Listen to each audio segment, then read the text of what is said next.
sad part is I think people, particularly all those that are calling for freedom, don't hear the love that you have for your people. You are doing this because you care for your family, you care for all the so-called Palestinians, the Arabs who live in what is now called the territories. You're doing it out of their concern for this violence to end and for this coexistence.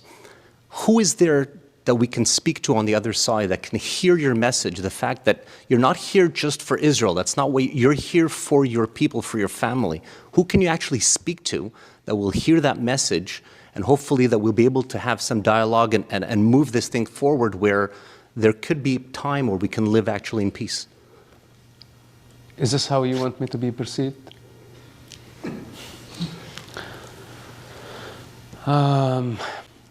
Look, I'm just, at this point of my evolution, I'm just representing myself. I'm not representing anybody. And it just, I may come across as advocating on behalf of Israel, but I need to bring the facts. This is not propaganda. I bring the facts. I lived on both cultures. I spent half of my life among the Arabs and half of my life among the Jews.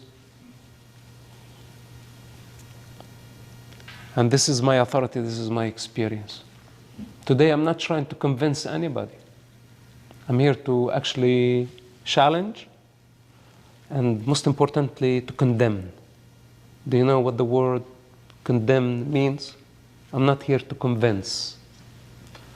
You want to listen, you listen. You don't want to listen, then you have to deal with the consequences. I will not be there. And I will not be participating in the chaos that you create, because this is your realm. This is your creation. And I don't have compassion towards mothers who celebrate and rejoice the death of others' children.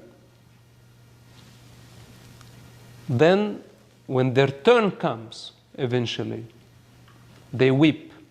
As they weep, I don't cry and I don't rejoice. I have zero compassion. It's their creation, the reality they created for themselves. And you'll have to accept it. And you know what? No one is above this authority. No one is above the authority of the universe, because the universal laws are the laws of cause and effect, not right and wrong. Because what is right here is wrong on the other side. And what is right on the other side is wrong here. Then this is a rabbit hole we can never end. My people gave up on me a long time ago. What they hate about me the most, that I could have been an asset to them. But what they do best, they misuse their assets. And they cut the hand that feeds them. And they accuse those who try to help them. And they crucify those who want to die on their behalf. This is their strategy. I don't love them, I don't hate them. I don't want to do anything with them. And honestly, I don't want them to spread, and I don't want them to grow. I hope that they can be contained only in one region and keep this death culture only in one place. I don't want to globalize it. Think this radical, condemn me, judge me. Sooner or later, the entire world is going to come to this realization. And guess what? I'm not going to be there even to listen to it. You are the son of Hamas, the son of the founder of Hamas. And one thing that I really respect about you, because of course there's many things to respect and admire, is that you always say that you love your father still, and you always say that you honor him. And what I wanted to ask you is, do you think that ideologically speaking, you could eliminate Hamas from an ideological standpoint? Is there an ideological way to eliminate it? Because people say you cannot kill an ideology. What are your thoughts on that? I know these are the losers. These are the losers, or these are the ones who actually want Israel to surrender. It was my idea some 15 years ago. I said, we cannot kill an idea. We can counter it. I said this some 15 years ago, but now I changed my mind. Because today, when we look at the situation, remember the Nazis? Okay. They almost conquered the globe, almost. And that was their quest.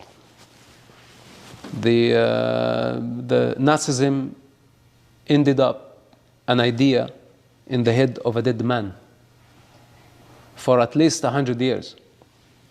And maybe for another 100 years, they won't be able to rise again. So Hamas will be dealt with the same manner. There is no way around it. Right.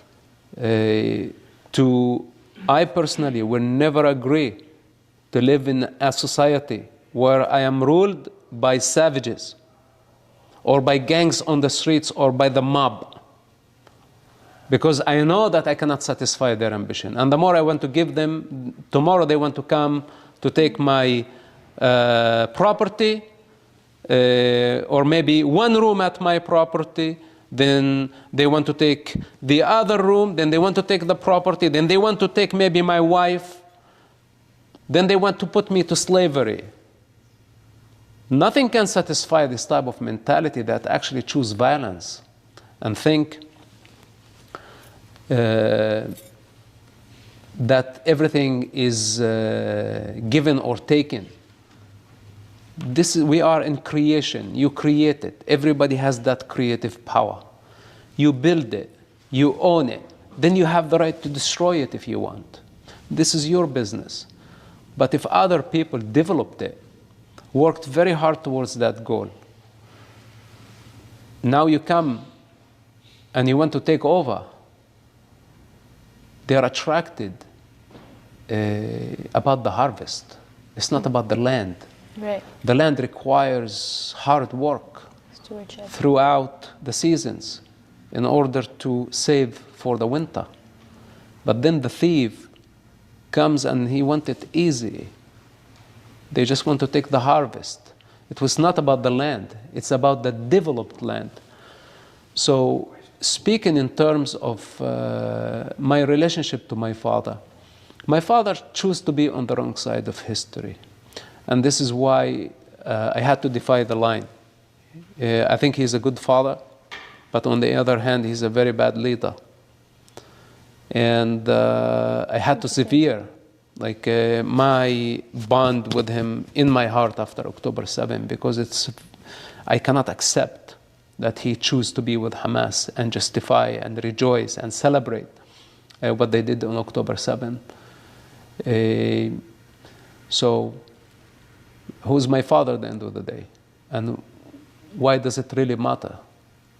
I'm a self-made man, and I have no concern for human opinion, period.